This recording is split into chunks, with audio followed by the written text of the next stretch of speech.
Okay. So previous class ఏం మాట్లాడామా? Saturday క్లాస్లో. Saturday వచ్చావా? నువ్వు వచ్చావు సాటర్డే? మరి ఏం చేస్తున్నారు సాటర్డే? ఏం మాట్లాడుకున్నాం మనం? Topic meaning and nature of contract అనుకుంటా. రైట్. ఇదిగోండి మీనింగ్ అండ్ నేచర్ ఆఫ్ కాంట్రాక్ట్లో మీకు మెటీరియల్ ఇచ్చారా? ఇంకా రాలేదా? వస్తుంది. సో ఇది స్టార్ట్ చేసాం. స్టార్ట్ చేసి ఇంట్రొడక్షన్ మాట్లాడాం. మీరు చాలా క్విక్గా ఉండాలమ్మా. టాపిక్స్ ఏం జరుగుతున్నాయి, ఏ టాపిక్ చెప్తున్నారు అనేది కంటిన్యూషన్ మీరు ఖచ్చితంగా గుర్తుపెట్టుకోవాలి. సో దీని గురించి మాట్లాడాం. దీనికి ముందే మాట్లాడామో గుర్తుందా?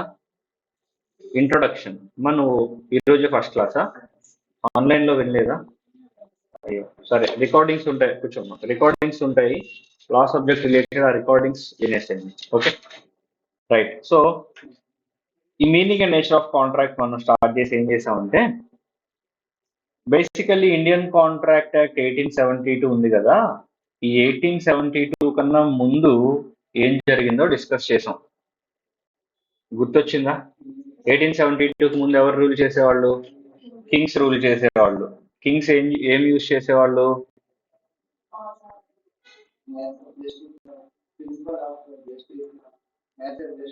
నేను ఆ రోజు చెప్పాను, that's why running notes is very important. So running notes రాసుకోవాలి, ఓకేనా? సరే, పిఎన్జే జీసీ అంటే principles of natural justice and good conscience use చేస్తారు. ప్రీవియస్ క్లాస్ లో ఉంటుందమ్మా, ఇప్పుడు నీకు అర్థం కాకపోవచ్చు, రికార్డింగ్. ఓకేనా రైట్. కింగ్స్ తర్వాత ఎవరు వచ్చారు? బ్రిటిషర్స్ వచ్చారు. బ్రిటిషర్స్ వచ్చి ఏం యూజ్ చేశారు? ఇంగ్లీష్ లా యూజ్ చేశారు.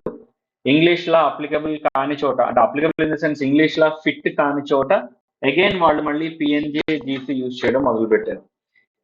చేసి వాళ్ళు ఏం చేశారంటే, వాళ్ళు ఒక చిలిప్ పని చేశారు. ఏంటంటే, బేసికల్లీ ఇద్దరే కదా ఉన్నారు, హిందూస్ ముస్లిమ్స్. 2 లాస్ ఇద్దాము, హిందూ లా అలాగే ముస్లిం లా ఇద్దామని చెప్పి 2 లాస్ డిజైన్ చేశారు. దీన్ని ప్రపోజ్ చేసింది ఎవరు అంటే సుప్రీం కోర్ట్ ఆఫ్ కలకత్తా, అలాగే supreme court of Bombay and Madras. మీరు అనుకోవచ్చు, ఇన్ని సుప్రీం కోర్టులు ఎందుకు ఉంటాయి, దేశానికి ఒక్కటే కదా సుప్రీం కోర్టు ఉంటుంది మీరు అనుకోవచ్చు. బట్ బ్రిటిష్ వాళ్ళ ఐడియాలజీయే డివైడ్ అండ్ రూల్ కదా. ఎక్కడికక్కడ వాళ్ళు ఏమి యునైటెడ్ ఇండియన్ రూల్ చేయలేదు. వాళ్ళు ఎక్కడికక్కడ విడగొట్టేసి ఏ ప్రాంతానికి ఆ ప్రాంతం కట్టుకోవడం మొదలుపెట్టారు. సేమ్ అట్లా. అందుకనే సుప్రీం కోర్టులు 2 ఉంటాయి, మీరు కన్ఫ్యూజ్ అవ్వద్దు. ఇప్పుడు ఇండియాలో ఎన్ని సుప్రీం కోర్ట్స్ ఉన్నాయి? ఒకటే ఉంటుంది ఇప్పుడు, కానీ ఒకప్పుడు 2 ఉండి, 2 కాదు ఇంకా 3, 4 కూడా ఉంది. ఓకేనా? So supreme court of Kolkata, supreme court of Bombay and Madras వీళ్ళు ప్రపోజ్ చేశారు, 2 రిలీజియన్స్ కి 2 లాస్ ఇద్దాము, హిందూలా ముస్లిం లా అని. ఇక్కడ గొడవ అంతా బాగానే ఉంది, కానీ ఒక్క ఇష్యూలో మాత్రం గొడవలు వచ్చినాయి. ఎట్లా అంటే, ప్లెయింటిఫ్ ఒక రిలీజియన్, డిఫెండెంట్ ఇంకో రిలీజియన్ అయినప్పుడు దే విల్ యూజ్ డిఫెండెంట్స్ లా. అసలు ఇదన్నా చెప్తారా? ప్లెయింటిఫ్ అంటే ఎవరు, డిఫెండెంట్ అంటే ఎవరో చెప్తారా? Very good. ప్లెయింటిఫ్ అంటే the person who files the case. Defendant అంటే the person on whom the case is going to file. ఎవరి మీద కేసు ఫైల్ చేస్తామో వాళ్ళు డిఫెండెంట్ అమ్మా. ఎవరైతే కేసు ఫైల్ చేస్తారో వాళ్ళు ప్లెయింటిఫ్. ఇప్పుడు ప్లెయింటిఫ్ డిఫెండెంట్ అన్నమాట.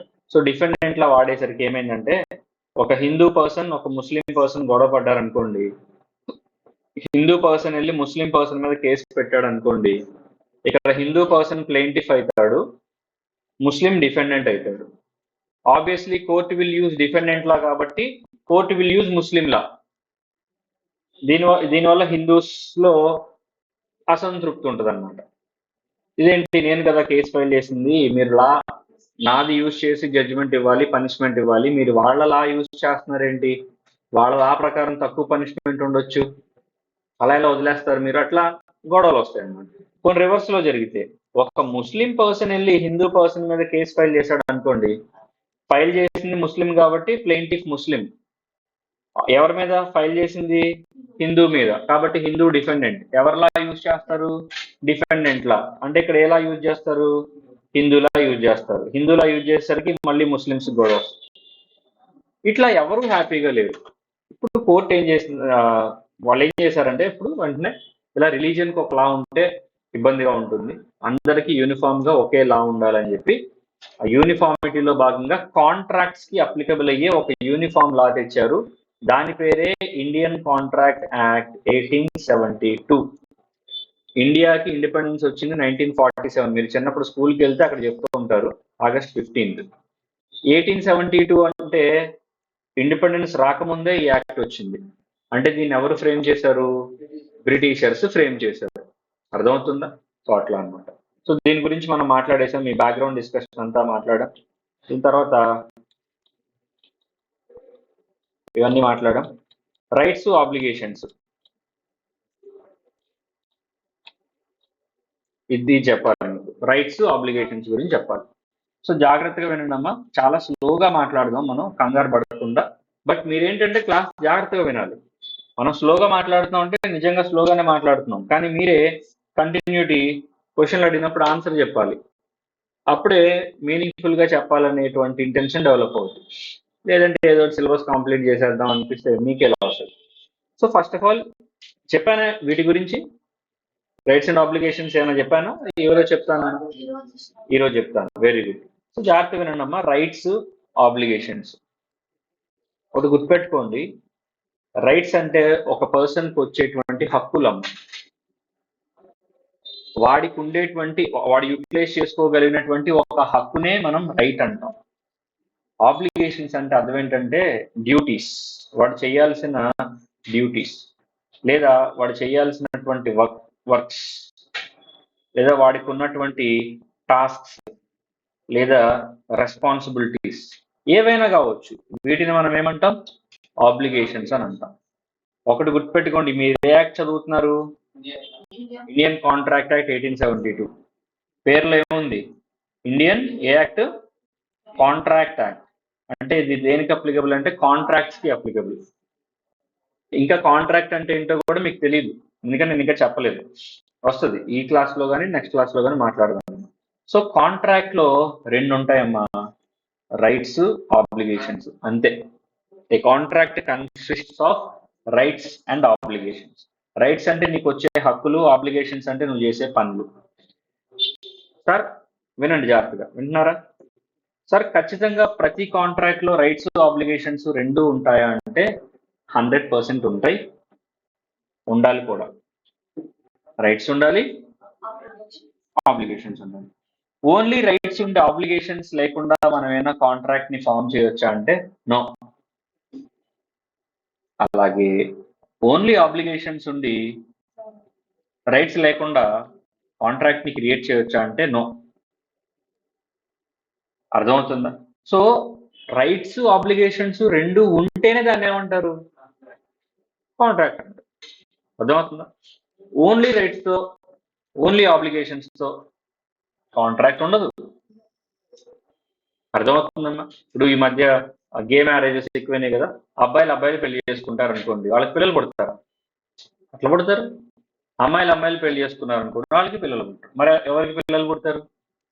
అబ్బాయి, అమ్మాయి, పెళ్లి కొడుకు, పెళ్లి కూతురు, ఫాదర్స్, మదర్స్ అందరూ అనలే కదా. అర్థమైంది? ఇక్కడ రైట్స్, ఆబ్లిగేషన్స్ అంటే ఎగ్జాక్ట్లీ పెళ్లి కొడుకు, పెళ్లి కూతురు. రైట్స్, ఆబ్లిగేషన్స్, వీళ్ళ బై ప్రొడక్టే కాంట్రాక్ట్. ఖచ్చితంగా ప్రతి కాంట్రాక్ట్ లో రైట్స్, ఆబ్లిగేషన్స్ రెండు ఉండాలని గుర్తుపెట్టుకోండి. అలా ఉంటేనే మీకేమొస్తుంది? కాంట్రాక్ట్ వస్తుంది.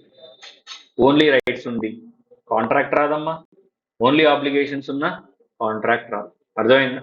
మీరు ఇంకోటి గుర్తుపెట్టుకోండి, బేసిక్ సరే రైట్స్, ఆబ్లిగేషన్స్ ఫస్ట్ ఇది ఫినిష్ చేసేసి కాంట్రాక్ట్ వెళ్దాం, ఇంకా ఇంట్రెస్టింగ్ ఉంటుంది. నేనేం చెప్పాను? రైట్స్ అంటే ఏం చెప్పాను? ఒక పర్సన్కి ఉండేటువంటి హక్కులు అనమాట.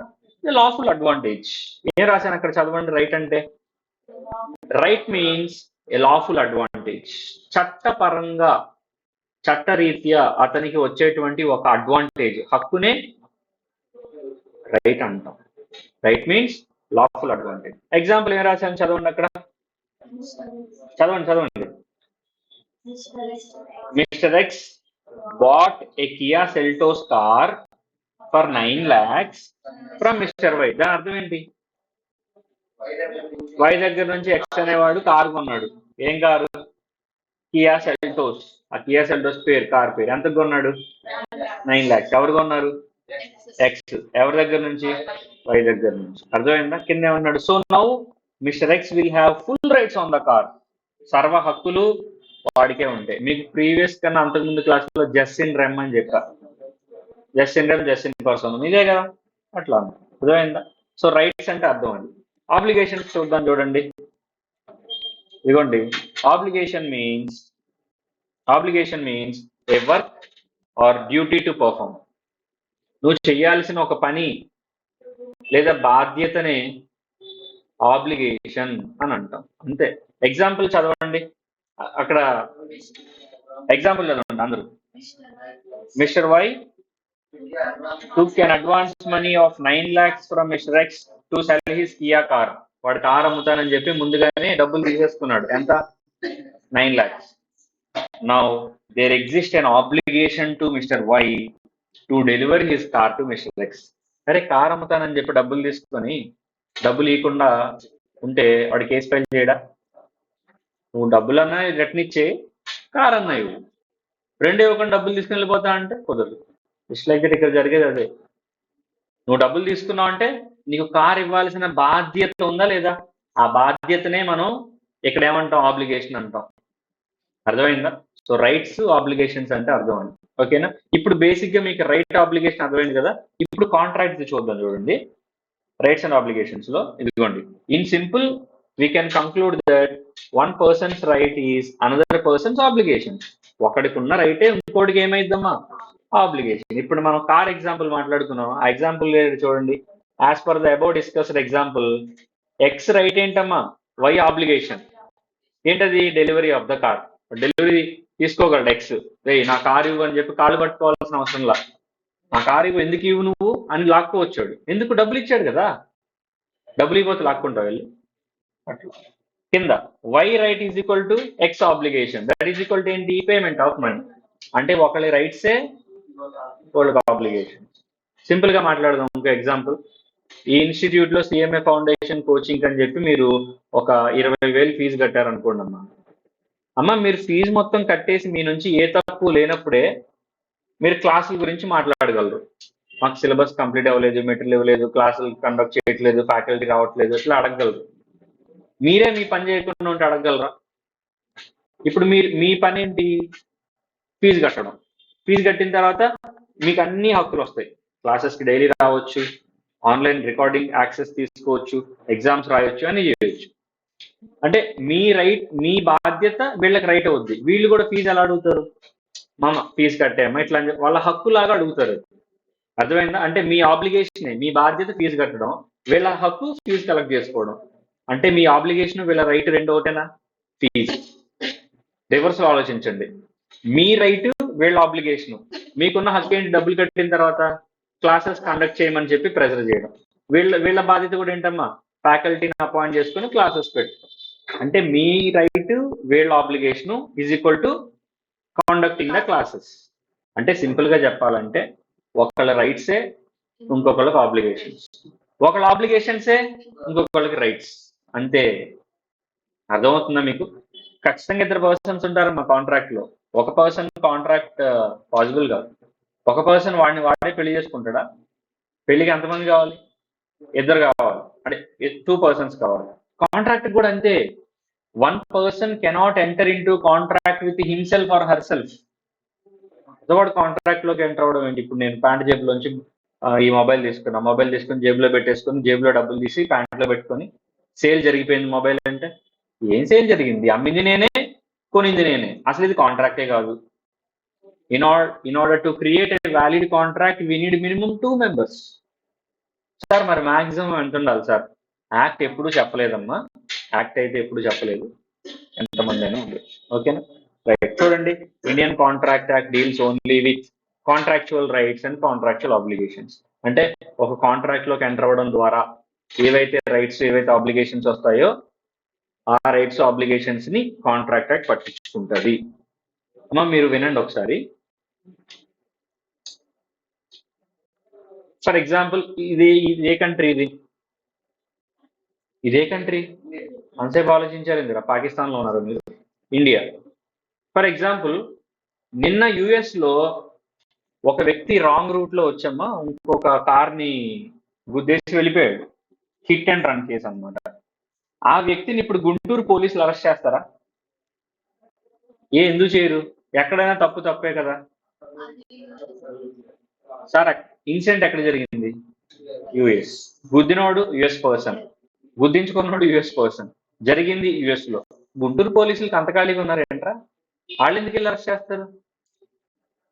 ఓహో, అంటే ఒక కార్ వచ్చి ఇంకో కార్ని గుద్దేసి వెళ్ళిపోతే గుంటూరు పోలీసులు అరెస్ట్ చేయరా? బాగుంది బాగుంది. బ్రాడీపేట 4వ లైన్ లో కూడా నువ్వు కార్ వేసుకుని వెళ్ళి ఒకటి కార్తో గుద్దేసి వెళ్ళిపో. ఇప్పుడు నిన్ను గుంటూరు పోలీసులు అరెస్ట్ చేస్తారా చేయరా? చేస్తారు. ఇందా చేయలేదు కదా. అది యుఎస్ లో, ఇది ఇండియాలో. ఇక్కడ ఒక చెప్తా గుర్తుపెట్టుకోండి అమ్మా. మీరు చదివేది ఏ యాక్ట్? Contract act. ఇది పెళ్ళాం పిల్లలకి, తండ్రి కొడుకులకి, వీళ్ళ కుటుంబ గొడవలకి, ఆస్తి తగద, వీటికి కాదు అప్లికబుల్, కాంట్రాక్ట్స్ కి అప్లికబుల్. అంటే ఏవైతే ఒక ఇద్దరు పర్సన్స్ కావాలని కాంట్రాక్ట్ లోకి ఎంటర్ అయ్యి ఉంటారో ఆ కాంట్రాక్ట్ లో ఏమన్నా గొడవ వస్తే చెప్పు, కాంట్రాక్ట్ యాక్ట్ తీరుస్తుంది. అంతేగాని మా ఆయన నాతో కాపురం చేయట్లేదు, ఇండియన్ కాంట్రాక్ట్ యాక్ట్ ప్రకారం కేసు ఫైల్ చేస్తాను, మా పిల్లలు నా మాట వినట్లేదు, ఇండియన్ కాంట్రాక్ట్ యాక్ట్ ప్రకారం కేసు ఫైల్ చేస్తాను. అదేంది?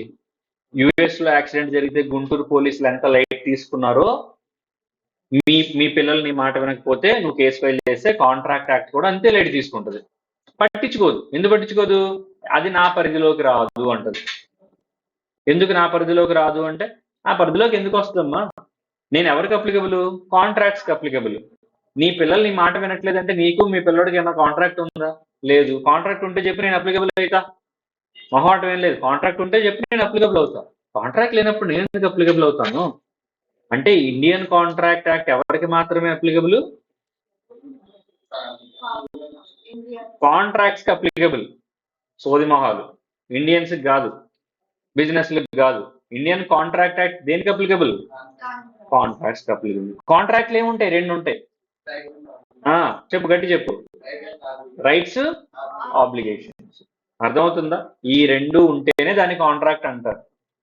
అలాంటి కాంట్రాక్ట్ లో ఏమైనా గొడవలు వస్తేనే ఇండియన్ కాంట్రాక్ట్ యాక్ట్ అప్లికబుల్ అయింది, వేరే వేరే వాటికి అప్లికబుల్ అయింది.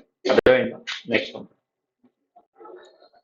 One test checks. అంటే నిన్నటి క్లాసు, అదే మొన్న జరిగిన క్లాసు, ఈ రోజు క్లాస్ మీద క్వశ్చన్స్ అనమాట. ఫస్ట్ ఇది, బిఫోర్ ఇండియన్ కాంట్రాక్ట్ యాక్ట్ 1872, అంటే అసలు ఈ కాంట్రాక్ట్ యాక్ట్ లేక ముందు, cases were solved using dash and dash.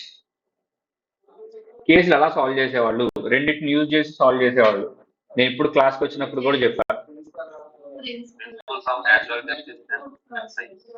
Principles of natural justice and good conscience. Very good, nice answer. రెండోది ఏంటి? Very good, English law. అర్థమైందా? ఫస్ట్ యాక్చువల్లీ ఇది చెప్తారనుకున్నా నేను. ఫస్ట్ ఇంగ్లీష్ లా చెప్పాలి, ఆ తర్వాత principles of natural justice and good conscience చెప్పాలి. ఎందుకంటే ఫస్ట్ ఇంగ్లీష్ లాని యూజ్ చేయడానికి ట్రై చేస్తారు, దాని తర్వాత అది ఫిట్ కాకపోతే అప్పుడు పిఎన్జే జీసీకి వెళ్తారు. నువ్వు భోజనంలో పప్పన్నం తింటావు, పెరుగన్నం తింటావు, ఖచ్చితంగా తింటావు. అలాగని ఫస్ట్ పెరుగన్నం తిని పప్పన్నం తింటావు? లేదు కదా. అట్లా. So first English law use చేస్తారమ్మా, దాని తర్వాత principles of natural justice and good conscience use చేస్తారు, ఫిట్ అవ్వకపోతే. రెండో క్వశ్చన్ చూడు. If plaintiff is Muslim, defendant is Hindu, which law will be used in solving the case? ఎలా use చేస్తారు? Defendant law. అంటే ఎలా? డిఫెండెంట్ ఇక్కడ హిందూ కాబట్టి హిందూలా, అయిపోయింది. మూడోది, what is the enactment date of Indian contract Act 1872? Exactly. నేను మొన్న 2 రేట్లు చెప్పా అమ్మా. ఎనాక్ట్మెంట్ డేటు, ఎన్ఫోర్స్మెంట్ డేట్ అని 2 ఉంటాయి. ఎనాక్ట్ చట్టబద్ధం చేసింది, ఎన్ఫోర్స్మెంట్ అంటే అప్లికబిలిటీలోకి వచ్చింది. అప్లికబిలిటీలోకి వచ్చింది 1 సెప్టెంబర్ నాన్న, 1 సెప్టెంబర్ 1872. ఎనాక్ట్ అయిన మాత్రం 25th ఏప్రిల్ 1872. మనల్ని ఇక్కడ అడిగింది ఎన్ఫోర్స్మెంటా ఎనాక్ట్మెంటా? చాలా మందికి ఒక డేట్ గుర్తుంటుంది, రాహత్తరు. ఫస్ట్ నేను ఏ క్వశ్చన్ అడిగాడో అర్థం చేసుకో. నిన్ను అడిగింది ఎన్ఫోర్స్మెంట్ డేట్ అయితే 1 సెప్టెంబర్ అని రాయి. ఎన్ఫోర్స్మెంట్ కాదండి, ఎనాక్ట్మెంట్ ఎప్పుడు అంటే 25th ఏప్రిల్ అని రాయి. 2 1872. ఓకేనా? Next one, is IC act అంటే Indian contract act. Is IC act applies to Jammu and Kashmir? Jammu and Kashmir applicable అయిద్దా అంటే అసలు ఈ యాక్ట్ ఎప్పుడు వచ్చింది? స్వతంత్రం రాకముందు వచ్చింది. స్వతంత్రం రాకముందు అంటే ఇంక జమ్మూ అండ్ కాశ్మీర్ ఇష్యూనే లేదు కదా. జమ్మూ అండ్ కాశ్మీర్ ఇష్యూ ఎప్పుడు వచ్చింది? స్వతంత్రం తర్వాత కదా, ఇండిపెండెన్స్ తర్వాత కదా. So Jammu and Kashmir applicable అయిద్దా అంటే వై అంటే ఎస్, ఎన్ అంటే no. Yes, answer is yes అన్నమాట. ఓకేనా. Next, IC act deals in all rights and obligations. ఇప్పుడే చెప్పా, మీ మీ పిల్లోడు మీ పిల్లోడు నీ మాట వినకపోయినా, లేదా మీ ఆయన నీతో కాపురం చేయకపోయినా ఇండియన్ కాంట్రాక్ట్ యాక్ట్ వచ్చి బయలు చెప్తుందా మీ పిల్లోడికి మీ ఆయనకి? కాదుగా. Indian contract act applicable to only certain rights and obligation, కొన్నిటికి మాత్రమే. ఏంటా కొన్ని? కాంట్రాక్ట్ ద్వారా వచ్చిన రైట్స్ అండ్ ఆబ్లిగేషన్స్ మాత్రమే అది పట్టించుకుంటది. ఐ రిపీట్, మళ్ళీ చెప్తున్నా, Indian contract act all kinds of rights and obligations కి అప్లికబుల్ కాదు.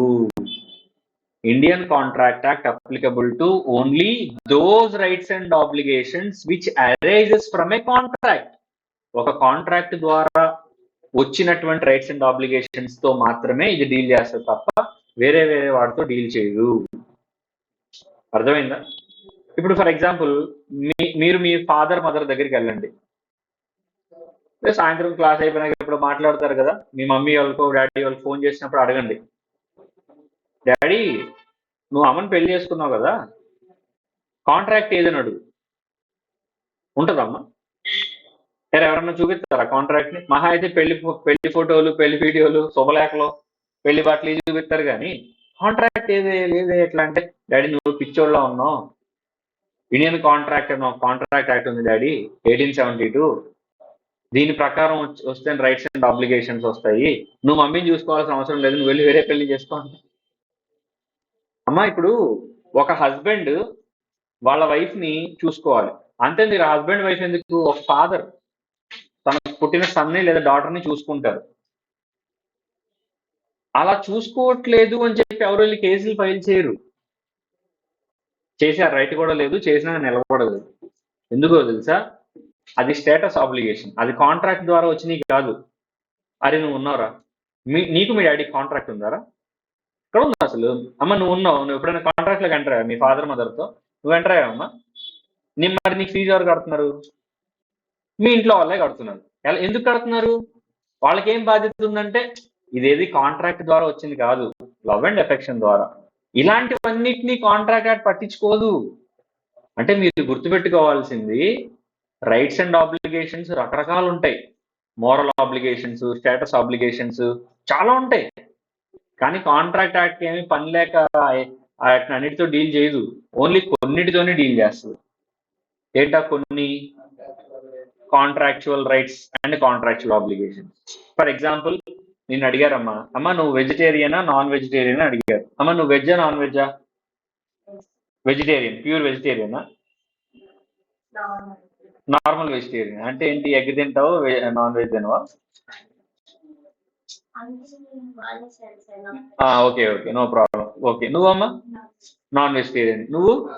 ఇప్పుడు ఫర్ ఎగ్జాంపుల్ ఈడున్నాడు రా, నువ్వు నాన్ వెజిటేరియన్ అన్నారు అంటే, ఇప్పుడు నాన్ వెజిటేరియన్ కదా అని చెప్పి నీకు కుక్క మాంసం, కోతి మాంసం, పంది మాంసం అవన్నీ తినం మనం అవి తినం.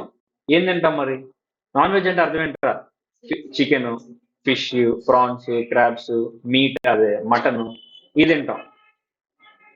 ఎగ్జాక్ట్లీ నువ్వు ఎలాగైతే నాన్ వెజ్ లో సెలెక్టివ్ గా తింటున్నావో, అంటే పాకే ప్రతిదాన్ని, ఎగిరే ప్రతిదాన్ని తినేయట్లేదు, నువ్వు కొన్నిటినే తింటున్నావు.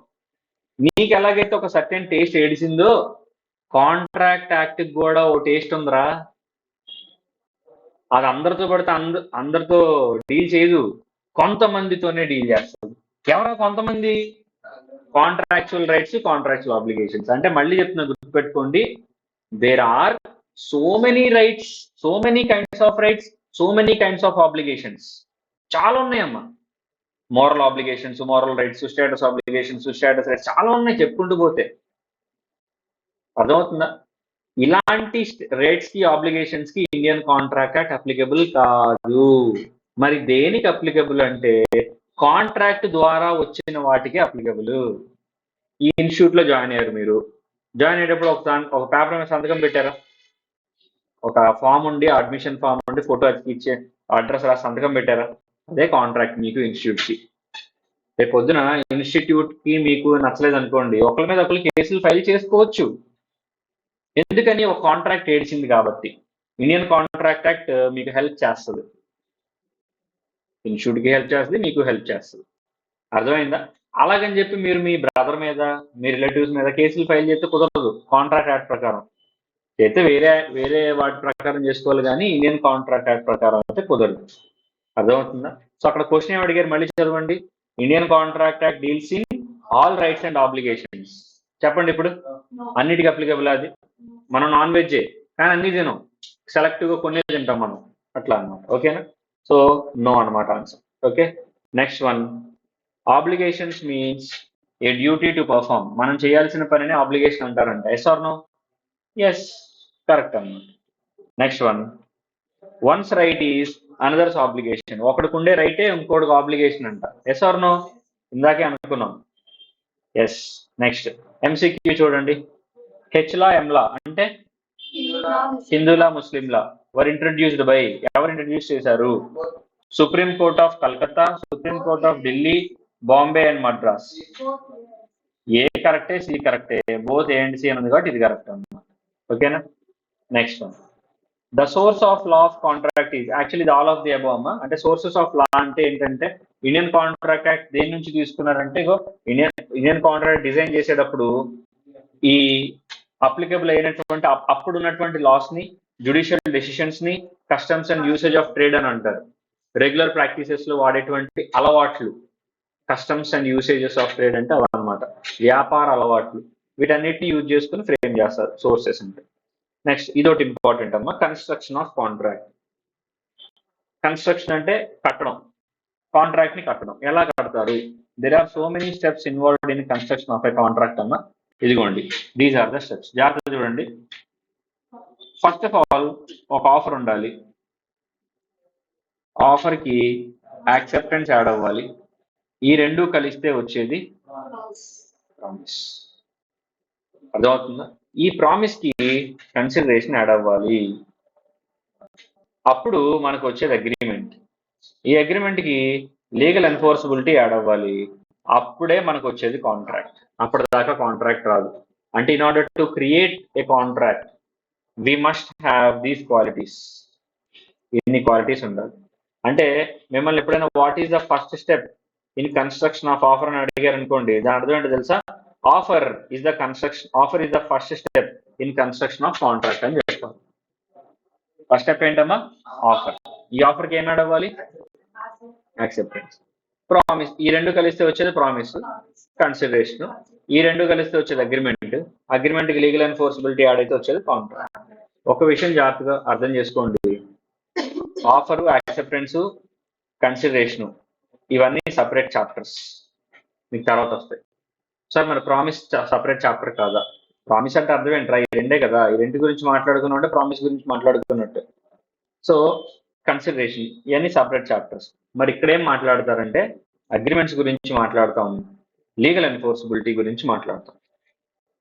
సో బేసికలీ ఒక విషయం గుర్తుపెట్టుకోండి అమ్మా, లీగల్ ఎన్ఫోర్సబిలిటీ అంటే అర్థం ఏంటంటే the intention of the parties to create legal relation among themselves. అంటే దీని అర్థం ఏంటంటే, ఒకవేళ చెప్పిన పని గనక చేయకపోతే నేను నీ మీద లీగల్ గా ప్రొసీడ్ అవుతాను, లీగల్ యాక్షన్ తీసుకుంటాను అని గనక చెప్తే లీగల్ ఎన్ఫోర్సబిలిటీ ఉన్నట్టు. అలా గనక చెప్పకపోతే లీగల్ ఎన్ఫోర్సబిలిటీ లేనట్టు. అర్థమైందా? ఒక్క విషయం జాగ్రత్తగా వినండి. నువ్వు మీ బ్రదర్ ఉన్నారు, మీ ఇద్దరికి మీ డాడీ 20 రూపీస్ ఇచ్చారు కొనుక్కోమని చెప్పి. నువ్వు ఇంట్లో ఉన్నావు, మీ బ్రదరు 20 రూపీస్ తీసుకెళ్ళి అరే వెళ్ళే ముందు అరే నీకేం కావాలని అడిగాడు. నాకు 10 రూపీ 5 స్టార్ కావాలన్నా, వాడు కూడా 5 స్టార్ కావాలని చెప్పి తెచ్చుకున్నాడు. అంటే 20 రూపాయలకి ఎన్ని 5 స్టార్లు వస్తాయి? 10 రూపీస్ రెండు వస్తాయి. ఒకటి నీకు, ఒకటి మీ అన్నయ్యకి. నీకు ఇచ్చాడు, మీ అన్నయ్య వాడు తీసుకున్నాడు, వాడిది వాడు తినేశాడు, నీ దగ్గర నుంచి లాక్కొని నీది కూడా తినేశాడు. ఇప్పుడు చెప్పు, నువ్వు మీ అన్నయ్య మీద కేసు ఫైల్ చేస్తావా? చెయ్యవు. ఎందుకు చేయవు? అలా అని కాదు, రీజన్ అది కాదు. ఎందుకు చేయవు అంటే నీకు మీ అన్నయ్యకి మధ్య లీగల్ ఎన్ఫోర్సబిలిటీ లేదు. నీకు మీ అన్నయ్యకి మధ్య ఏం లేదు, లీగల్ ఎన్ఫోర్సబిలిటీ. అంటే ఏంటి అర్థం? The intention of the parties to create legal relation. నువ్వు ఈ పని చేయకపోతే నేను నీతో కోర్టుకి వెళ్ళైనా చేయిస్తాను అని నువ్వు ముందు చెప్పలా. ఇప్పుడు మనం జాగ్రత్త వినండి, ఎంతమంది బ్రదర్స్ కోర్టుకి వెళ్ళి ఆస్తి తగాదాల్లో కొట్టుకోవట్లేదు, ఫైటింగ్ చేసుకోవట్లేదు, తండ్రి కొడుకుల ఆస్తి తగాదాలు, అన్నదమ్ముల ఆస్తి తగాదాలు లేవమ్మా. కోర్టులో కొన్ని లక్షల కేసులు పెండింగ్ ఉన్నాయి. అంటే అన్నలు తమ్ముళ్ళ మీద కేసులు ఫైల్ చేసుకోవచ్చు, మరి ఇక్కడ ఎందుకు చేసుకోలేదు? అంటే 5 స్టార్ అని వదిలేస్తారా? అట్లా కాదమ్మా, అది 5 స్టార్ అయినా 5 ఎకర్స్ ల్యాండ్ అయినా rule is rule, rule for all.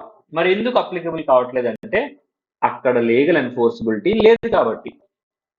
ఏం లేదు అక్కడ? ఒకటే, మళ్ళీ ఫైనల్ గా ఒకటి చెప్తున్నా, గుర్తుపెట్టుకోండి. వాట్ ఈజ్ లీగల్ ఎన్ఫోర్సబిలిటీ అంటే నువ్వు పలానా పని, అదే నువ్వు చెప్పిన పని చేయకపోతే నేను నీ మీద కోర్టులో కేసు ఫైల్ చేసైనా నీతో ఆ పని చేయించుకుంటాను అనే విషయం నువ్వు ముందు అవతలోడికి చెప్తే లీగల్ ఎన్ఫోర్సబిలిటీ ఉన్నట్టు. ఏమున్నట్టు? లీగల్ ఎన్ఫోర్సబిలిటీ ఉన్నట్టు. ఒకవేళ అలా చెప్పకపోతే లీగల్ ఎన్ఫోర్సబిలిటీ లేనట్టు. అలా చెప్పకపోతే లీగల్ ఎన్ఫోర్సబిలిటీ లేనట్టు. సింపుల్, చాలా సింపుల్, ఇంతే, క్లోజ్. అర్థమైందా? ఇప్పుడు జాగ్రత్తగా వినండి. అగ్రిమెంట్స్. అగ్రిమెంట్స్ రకరకాలైన అగ్రిమెంట్స్ ఉంటాయమ్మా. బేసికలీ 4 టైప్స్ ఆఫ్ అగ్రిమెంట్స్ ఉంటాయి. వాటి గురించి ఇప్పుడు మాట్లాడి మనం క్లోజ్ చేద్దాం. జాగ్రత్తగా వినండి. 4 టైప్స్ ఆఫ్ అగ్రిమెంట్స్ ఏంటి అంటే domestic, social, political, commercial. Domestic, social, political, commercial అంటే అర్థం ఏంటంటే నువ్వు నీ ఫ్యామిలీ మెంబర్స్ తో, రిలేటివ్స్ తో ఎంటర్ అయితే అది డొమెస్టిక్ అగ్రిమెంట్. సింపుల్ గా చెప్పాలంటే blood relation, family blood relation ఉన్న వాళ్ళతో ఎంటర్ అయితే డొమెస్టిక్ అగ్రిమెంట్స్. లేదండి, నేను నా ఫ్రెండ్స్ తోనూ, నైబర్స్ తోనూ, లేదా కొలీగ్స్ తోనూ ఎంటర్ అయితే అది సోషల్ రిలేషన్. ఎందుకంటే వాళ్ళు నీకు ఎలా పరిచయం అవుతారంటే సొసైటీలో భాగంగా సోషల్ రిలేషన్ ఉంటుంది వాళ్ళతో. ఇప్పుడు కొలీగ్స్ ఉంటారమ్మా, హాయ్ అంటే హాయ్ అంటారు. ఫ్రెండ్స్ ఉంటారు, హాయ్. వాడికి నీకైనా బ్లడ్ రిలేషన్ ఉంటుందా? ఏముండదు. నైబర్స్ ఉంటారు, ఇంటి పక్కన వాళ్ళు, అప్పుడప్పుడు చూసి నవ్వుకుంటాం, అంతే. అంతే, అంత తప్ప వాళ్ళకి మనకి పెద్ద పరిచయం ఉండాల్సిన అవసరం లేదు. ఇప్పుడు వాళ్ళు ఏమన్నా మన ఫ్యామిలీలో మెంబర్స్ అవ్వ ఉంటారా? అప్పుడో మనకి తెలియదు, నవ్వుతాం, అంతే. ఇలాంటి వాళ్ళతో ఎంటర్ అయితే సోషల్ అగ్రిమెంట్ అనమాట. అంటే బ్లడ్ రిలేషన్ ఉన్నటువంటి వాళ్ళతో నీ ఓన్ ఫ్యామిలీ మెంబర్స్ ఎంటర్ అయితే డొమెస్టిక్ అమ్మా. అలా కాకుండా ఇంకెవరితో ఎంటర్ అయినా సోషల్. అర్థమైందా? ఒకటి గుర్తుపెట్టుకోండి అమ్మా, డొమెస్టిక్ అగ్రిమెంట్స్, సోషల్ అగ్రిమెంట్స్ లో లీగల్ ఎన్ఫోర్సబిలిటీ ఉండదు.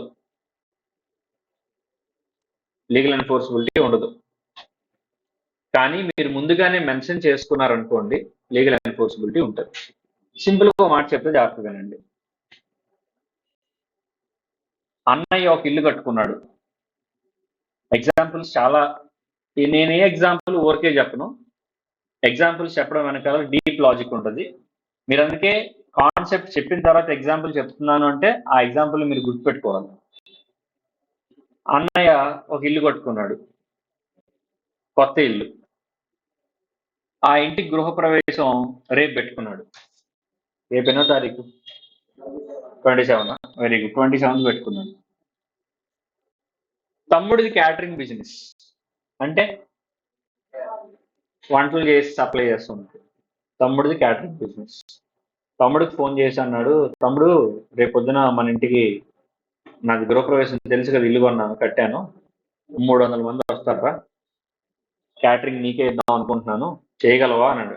భలేవాడు, అన్నయ్య బిజినెస్ అది, ఎందుకు చేయను, భలేవాడు, చేసేస్తాను. 300 మందికి ఒక్కొక్కరికి 200 చొప్పున 60,000 అవుతుంది. 300 ఇంటూ 200 60,000 అవుతుంది అన్నాడు. ఓకే, నో ప్రాబ్లం, నువ్వు ఫస్ట్ సప్లై చేయి, నేను డబ్బులు ఇస్తాను అన్నాడు. తమ్ముడు అన్నాడు సప్లై చేస్తానన్నాడు. నెక్స్ట్ రోజుకి ఒక్క ప్లేట్ మీల్స్ కూడా వాడు సప్లై చేయలే, ఫెయిల్ అయ్యాడు సప్లై చేయడంలో. ఇప్పుడు అన్న తమ్ముడి మీద కేసు ఫైల్ చేయొచ్చా చేయకూడదా?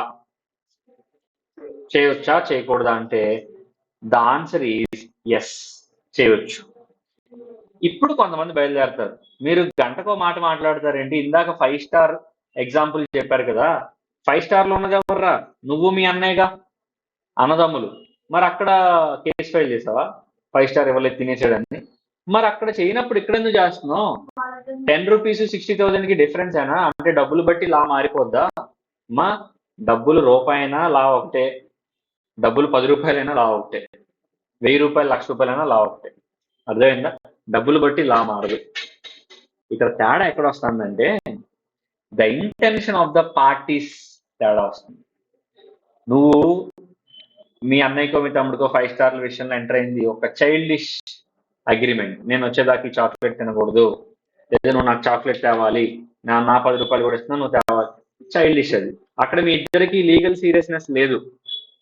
అక్కడ మీ ఇద్దరికి ఏం లేదు, లీగల్ సీరియస్నెస్. అంటే నువ్వు కనుక నేను చెప్పిన పని చేయకపోతే నీ మీద లీగల్ గా ప్రొసీడ్ అవుతాను అనేది లేదు 5 స్టార్ దగ్గర. కానీ ఇక్కడ ఇది బిజినెస్, వ్యాపారం. నువ్వు చేయడం ఆపేస్తే వాడు పరుగు పోద్ది, అందరి ముందు నవ్వుల పాలు అవుతాడు. అర్థమవుతుందా? సో ఇది ఒక బిజినెస్ లో భాగంగా కమర్షియాలిటీలో అమ్మ ఆటోమేటిక్ గా లీగల్ ఎన్ఫోర్సబిలిటీ ఉంటుంది. కమర్షియాలిటీలో ఆటోమేటిక్ గా లీగల్ ఎన్ఫోర్సబిలిటీ ఉంటుంది. అర్థమైందా? నువ్వు లీగల్ ఎన్ఫోర్సబిలిటీ గురించి ఇప్పుడు నువ్వు ఉన్నావమ్మా, కింద షాప్ ఉంది, క్యాలిక్యులేటర్ కొనుక్కోవడానికి వెళ్ళావు. ఎంతండి క్యాలిక్యులేటర్? 500 అన్నాడు. బాగా పనిచేస్తుందా? అబ్బా సూపర్ గా పనిచేస్తుంది, దీనికి బ్యాటరీ ఉంటుంది, సోలార్ ఇది కూడా ఛార్జింగ్ కూడా ఉంది, బాగా పనిచేస్తుందని అన్నాడు. 500 ఇచ్చావు, క్యాలిక్యులేటర్ తెచ్చుకున్నావు, వాడు నీకు బిల్ ఇచ్చాడు. ఓకేనా? ఎలక్ట్రానిక్స్ కొంటే బిల్ ఇస్తారు ఎవరా? ఇస్తారు. బిల్ ఇచ్చాడు. సంవత్సరం వారంటీ ఉంది. క్యాలిక్యులేటర్ కొన్న 2 రోజులకి అది పని చేయట్లేదు, మొత్తం అయిపోయింది. నువ్వేంట డిఫెక్టివ్ క్యాలిక్యులేటర్ ఇచ్చావు, నాకు ఈ క్యాలిక్యులేటర్ వద్దు, నా డబ్బులైనా నాకు ఇచ్చేయి, లేదా ఈ క్యాలిక్యులేటర్ ప్లేస్ లో కొత్త క్యాలిక్యులేటర్ అన్న ఇవ్వు, లేదా దీన్ని రిపేర్ చేసి ఇవ్వు అని అడిగావు. వాడంటాడు నాకు అంత ఓపిక లేదు, నేను ఏది చేయను. అయినా నువ్వు క్యాలిక్యులేటర్ కొనుక్కునేటప్పుడు జస్ట్ ఇది పని చేస్తుందా లేదని అడిగావు అంతే తప్ప అప్పుడు నాకు చెప్పలేదు కదా ఒకవేళ పని చేయకపోతే కొత్తది ఇవ్వాలని లేదా డబ్బులు ఇవ్వాలని నువ్వు చెప్పలేదు కదా. చెప్పలేదు కాబట్టి నేను నీకు ఇవ్వను అంటే కుదరదు. ఎందుకంటే బిజినెస్ అది. బిజినెస్ లో నువ్వు ఏమీ చెప్పకపోయినా లీగల్ ఎన్ఫోర్సబిలిటీ ఆటోమేటిక్ గా అప్లికబుల్ అవుతుంది. మీరు ఎప్పుడైనా రాముడు సీత చిన్నప్పుడు గేమ్స్ ఆడతారు కదా, బింగో, రాముడు సీత ఇట్లాంటివి ఆడతారు కదమ్మా. ఇప్పుడు బింగోలో కొన్ని రూల్స్ ఉంటాయి, లేదా రాముడు సీతలో కొన్ని రూల్స్ ఉంటాయి. రాముడు సీతలో రూల్స్ ఏంటి? సీతను కనిపెట్టాలి, సీత స్కోర్ 0 ఉంటుంది. ఎవరైతే తప్పు చెప్పారో లేదా కరెక్ట్ చెప్పారో ఇట్లా గేమ్ అలా కొన్ని రూల్స్ ఉంటాయి. ఇక్కడ కూడా అవే రూల్స్, టఫ్ రూల్స్ అనుకోవద్దు మీరు, చిన్న చిన్న గేమ్ లో ఆడే రూల్స్ లాగే ఉంటాయి. ఇది కూడా రూల్ ఏంటి? డొమెస్టిక్ సోషల్లో లీగల్ ఎన్ఫోర్సబిలిటీ ఉండదు, కానీ పార్టీస్ ముందుగా సీరియస్ గా ఉండి లీగల్ సీరియస్నెస్ వాళ్ళు క్రియేట్ చేసుకుంటే అప్పుడు ఉంటది. జాగ్రత్తగా వినండి. అన్నా తమ్ముల మధ్య లీగల్ ఎన్ఫోర్సబిలిటీ ఎప్పటికీ ఉండదని నేను చెప్పట్లేదమ్మా. నేనేం చెప్తున్నానంటే అన్నా తమ్ముల మధ్య లీగల్ ఎన్ఫోర్సబిలిటీ గురించి వాళ్ళు క్లియర్ గా మెన్షన్ చేస్తేనే ఉంటది, చేయకపోతే ఉండదు. సింపుల్. అర్థమైందా? ఇది సోషల్ అండ్ డొమెస్టిక్. అన్నదమ్ములనే కాదు, ఇంకెవరైనా ఫాదర్ మదర్ కానీ, లేదా father daughter, father son, mother daughter, mother sun, ఏదైనా డొమెస్టిక్ కి సోషల్ కి ఒకటే రూల్. అర్థమైందా? లాస్ట్ అండ్ ఫైనల్ ఒక చిన్న ఎగ్జాంపుల్ చెప్తా, దీంతో అర్థమైపోవాలి. నిన్ను మీ ఫ్రెండ్ డిన్నర్ కి పిలిచాడు, నువ్వు మీ ఫ్యామిలీని అందరినీ తీసుకొని వెళ్ళావు 10 మందిని. వాడు కూడా అందరినీ రమ్మన్నాడు, 10 మందిని తీసుకొని రమ్మన్నాడు. డిన్నర్ కి మీ ఫ్రెండ్ ఇంటికి రీచ్ అయ్యేసరికి మీ ఫ్రెండ్ ఇల్లు లాక్ చేసి ఉంది. డోర్ నాక్ చేసావు, ఎవరు తీయట్లేదు. 1 గంట వెయిట్ చేసావు, రాలేదు. 2 గంటలు వెయిట్ చేసావు, రాలేదు. సర్లే పదండి అని చెప్పి పరుగు పోద్ది కదా, ఫుడ్ కానీ తీసుకొచ్చావు, తినిపించకపోతే పరుగు పోద్దని చెప్పి దగ్గరలో ఉన్న రెస్టారెంట్ తీసుకెళ్ళావు. 10 మందికి వెళ్ళి 10,000 అయింది రెస్టారెంట్ లో. అబ్బా లాస్ రా బాబా. ఎందుకు బయటకు వచ్చావు? ఎవరి వల్ల బయటకు వచ్చావు? నువ్వు నీ ఫ్రెండ్ వల్ల. వాడి హ్యాండ్ ఇవ్వడం వల్ల నీకు ఎంత లాస్? ఇప్పుడు 10,000 లాస్. నెక్స్ట్ రోజు నీకు మార్కెట్ లో కనబడ్డాడు. అరే ఏంట్రా నువ్వు భోజనానికి రమ్మన్నావు, మా ఫ్యామిలీ అందరినీ తీసుకొచ్చాను, నేను ఎక్కడికి వెళ్ళిపోయావు, లాక్ చేసింది ఏంటంటే, అరే అదేం లేదురా, హాస్పిటల్ ఎమర్జెన్సీ వచ్చింది, నేను బయటికి తీసుకెళ్లాల్సిన అవసరం వచ్చింది, అందుకే నేను చెప్పా పెట్టకుండా వెళ్ళిపోయాను, సారీ ఏమనుకోవద్దు అని అంటే, ఏంట్రా ఏమనుకోవద్దు, యాశాలుగా ఉందేంటి నీకు? నేను నమ్ముకొని మా ఫ్యామిలీ అందరినీ బయట తీసుకురావడం వల్ల నాకు ఎంత లాస్? 10,000 రెస్టారెంట్ బిల్ అయింది, ఆ 10,000 నాకు ఇయ్యి అంటున్నాడు వాడు. ఇప్పుడు చెప్పండి, అవతల ఫ్రెండ్ 10,000 ఇడికి ఇవ్వాలా? ఇవ్వాల్సిన అవసరం లేదు. ఎందుకు అవసరం లేదు తెలుసా? వాడు వీడిని క్యాజువల్ గా డిన్నర్ కి పిలిచాడు, డిన్నర్ కి మాత్రమే పిలిచాడు తప్ప డిన్నర్ కి రా, ఒకవేళ నేను డిన్నర్ అరేంజ్ చేయకపోతే లీగల్ ప్రొసీడింగ్స్ నువ్వు తీసుకోవచ్చు అని ఏమైనా చెప్పాడా? ఏమన్నా మెన్షన్ ఆ సీరియస్నెస్ ఉందా? అసలు క్యాజువల్ టాక్స్. అందుకనే లా ఆలోచించి సోషల్ కి డొమెస్టిక్ కి లీగల్ ఎన్ఫోర్సబిలిటీ పెట్టలా. ఎందుకు అనుకున్నారు? లీగల్ ఎన్ఫోర్సబిలిటీ పెట్టారనుకోండి ఇంకా పెంట అయింది, ప్రతిదానికి కేసులు ఫైల్ చేసుకుంటారు. అసలే మన మన ఇళ్ళ దగ్గర ఎన్ని గొడవలు అయితే తెలుసు మీకు. నీళ్ళ కుళాయి దగ్గర, ఇంటి పక్కన ఊడ్చుకునే దగ్గర, చిమ్ముకునే దగ్గర, నువ్వు పేడ కల్లాపు వేసావు, నీ ఇంటి ముందు వేసుకో, మా ఇంటి ముందు ఎందుకు వేసావు, మాకు ఏమీ నచ్చవని ఒక ఆమె ఉంటుంది. నువ్వు ముగ్గు ఎంత పెద్ద ముగ్గు ఎందుకు వేసావు, ముగ్గు బాగుంది అనుకో, అందరూ పొగుడుతున్నారు అనుకో, నీ ముగ్గు వల్ల నా ఇల్లంతా పాడైపోతుంది, దరిద్రమైన ముగ్గు అని ఏమంటారు. చిన్న చిన్న దీనికి కూడా కేసులు ఫైల్ చేసుకోవడం మొదలెడతారు. అందుకనే లా తెలివిగా ఏం చేసింది అనుకున్నారు? సోషల్ అగ్రిమెంట్స్ కి డొమెస్టిక్ అగ్రిమెంట్స్ కి తీసి పడేసింది లీగల్ ఎన్ఫోర్సబిలిటీ. ఒకవేళ వాళ్ళకి లీగల్ ఎన్ఫోర్సబిలిటీ కావాలంటే వాళ్ళు యాడ్ చేసుకోవాలి, స్పెసిఫిక్ గా మాట్లాడుకుని యాడ్ చేసుకోవాలి. సింపుల్ ఎగ్జాంపుల్ అమ్మా, నువ్వు హోటల్కి వెళ్ళావు, 1 ప్లేట్ ఇడ్లీ ఆర్డర్ చేసావు అంటే ప్లేట్ ఇడ్లీ మాత్రమే ఇస్తాడా నీకు? ప్లేట్ ఇస్తాడు, ఇడ్లీ ఇస్తాడు, ఇడ్లీతో పాటు చట్నీ కూడా ఇస్తాడు. నువ్వు చెప్పావా చట్నీ? మరి ఎందుకు ఇస్తున్నాడు? అదే డిఫాల్ట్ అంటే అర్థం. అది అర్థమైందా? సోషల్ డొమెస్టిక్ అగ్రిమెంట్స్ లో బై డిఫాల్ట్ గా లీగల్ ఎన్ఫోర్సబిలిటీని తీసేస్తారు. అర్థమవుతుందా? నువ్వు అడిగితే ఇస్తారు.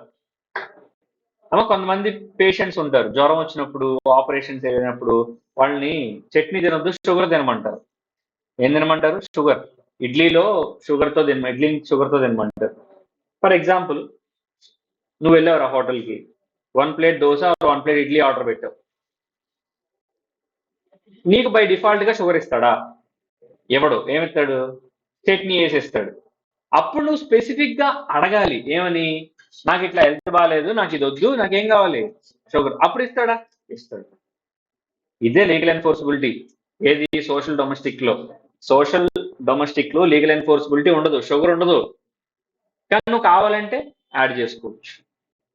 అంటే అన్నా తమ్ములు నార్మల్ గా కాంట్రాక్ట్ లోకి ఎంటర్ అయితే దానికి వ్యాలిడిటీ ఉండదు, చెల్లదు. అది కేసులు ఫైల్ చేసుకోవడం కుదరదు. అన్నదమ్ములు, అక్క చెల్లెళ్ళు, తండ్రి కొడుకులు ఇట్లాంటి కుదరవు. కానీ ముందుగానే ఎంటర్ అయ్యేటప్పుడే వాళ్ళు ముందుగా మాట్లాడుకున్నారనుకో, ఇది నార్మల్ జోక్ కాదు, ఇది చాలా సీరియస్, ఇది నువ్వు కనుక చేయకపోతే నీ మీద కోర్టులో కేసు ఫైల్ చేస్తానని చెప్పుకున్నారనుకో, అప్పుడు కేసు ఫైల్ చేసుకోవచ్చు. అర్థమైందా? మీ డాడీ నేను 10th పాస్ అయితే బండి కొనిస్తా అన్నాడు, 10th పాస్ అయ్యో. బండి ఏదంటే ముందు ఇంటర్ పాస్ అవ్వన్నాడు, ఇంటర్ పాస్ అయితే ఇంకా పెద్ద బండి కొనిస్తాను అన్నాడు. నువ్వు కష్టపడి చదివి ఇంటర్ కూడా పాస్ అయ్యావు, బండి కొనివ్వలేదు. సిఏ పాస్ అయితే కొనిస్తానని చెప్పి రేపు నీకు చిరాకు వచ్చింది, మా డాడీ నన్ను మోసం చేస్తున్నాడని చెప్పి కోర్టులో కేసు ఫైల్ చేస్తే జడ్జి గారు 4 బూతులు నేనే తిడతారు. ఆయనకి కొనివ్వాల్సిన అవసరం లేదు. ఎందుకని? నీకు మీ ఫాదర్కి ఏ రిలేషన్ ఉంది? Blood relation. అంటే ఏ agreement? Social agreement. Social agreement. కాబట్టి అది నిలబడదు. సోషల్ అగ్రిమెంట్లో ఏముండదు? లీగల్ ఎన్ఫోర్సబిలిటీ ఉండదు, కాబట్టి ఆ కేసు నిలబడదు, కాంట్రాక్టే కాదు కాబట్టి. కానీ ఈసారి నువ్వు స్పెసిఫిక్ ఏం చేసావంటే, డాడీ నువ్వు నన్ను చాలా సార్లు మోసం చేసావు, 10th లో మోసం చేసావు, ఇంటర్ ఫస్ట్ ఇయర్ లో మోసం చేసావు, ఇంటర్ సెకండ్ ఇయర్ లో మోసం చేసావు, ఈసారి సిఏ ఫౌండేషన్ ఖచ్చితంగా పాస్ అవుతా, సిఏ ఫౌండేషన్ పాస్ అయితే నువ్వు నాకు బండి కొనివ్వాల్సిందే అని చెప్పి పేపర్ మీద రాసుకొని, బండి కొనిపోతే నీ మీద కేసు ఫైల్ చేస్తానని చెప్పి రాసి మీ ఫాదర్తో సంతకం చేయించుకున్నావు. అప్పుడు చేయాలి. మీ ఫాదర్ ఖచ్చితంగా నీకు బండి కొనివ్వాల్సిందే. ఆయన సంతకం పెడితే ఖచ్చితంగా మీ ఫాదర్ నీకు బండి కొనివ్వాల్సిందే.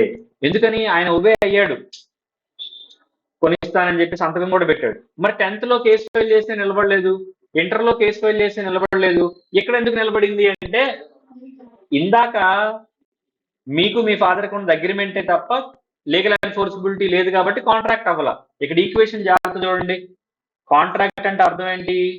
అగ్రిమెంట్ ప్లస్ లీగల్ ఎన్ఫోర్సబిలిటీ అయినా. మీకు ఒక ఈక్వేషన్ చెప్తా, జాగ్రత్త వినండి, టైం అయిపోయింది. ఇదిగోండి equation. C is equal to A plus LE. C అంటే కాంట్రాక్ట్, ఏ అంటే అగ్రిమెంట్, ఎల్ఈ అంటే legal enforceability. C is equal to A plus LE అంటే అర్థం ఏంటి? కాంట్రాక్ట్ అంటే అందులో అగ్రిమెంట్ ఉండాలా, లీగల్ ఎన్ఫోర్సిబిలిటీ ఉండాలా. ఆ రెండు ఉంటేనే అది ఏమవుద్ది? కాంట్రాక్ట్ అవుతుంది. అర్థమవుతుందా?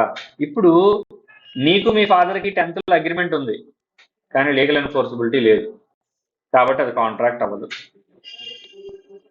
సిఏ ఫౌండేషన్కి వచ్చేసరికి మీ ఫాదర్కి నీకు అగ్రిమెంట్ ఉంది, లీగల్ ఎన్ఫోర్సిబిలిటీ ఉంది, అంటే అది కాంట్రాక్ట్ అవుతుంది. ఇప్పుడు నువ్వు కేసు ఫైల్ చేయొచ్చు.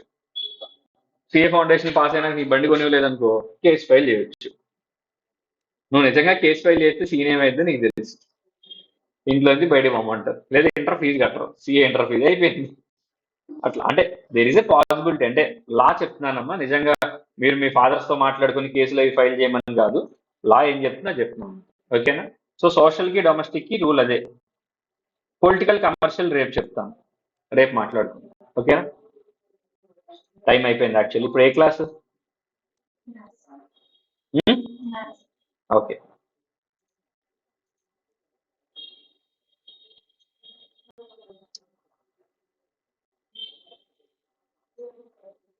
డౌట్స్ ఏమైనా ఉన్నా మనం రేపు కంప్లీట్ గా మాట్లాడిన తర్వాత నేను తీసుకుంటానమ్మా. ఆన్లైన్ లో ఉన్న వాళ్ళు డౌట్స్ ఏమైనా ఉంటే రేపటికి ఉంచండి, నేను టాపిక్ అయిపోయిన తర్వాత మీ దగ్గర డౌట్స్ తీసుకుంటాను. ఓకే, రిమైనింగ్ రేపు మాట్లాడదాం.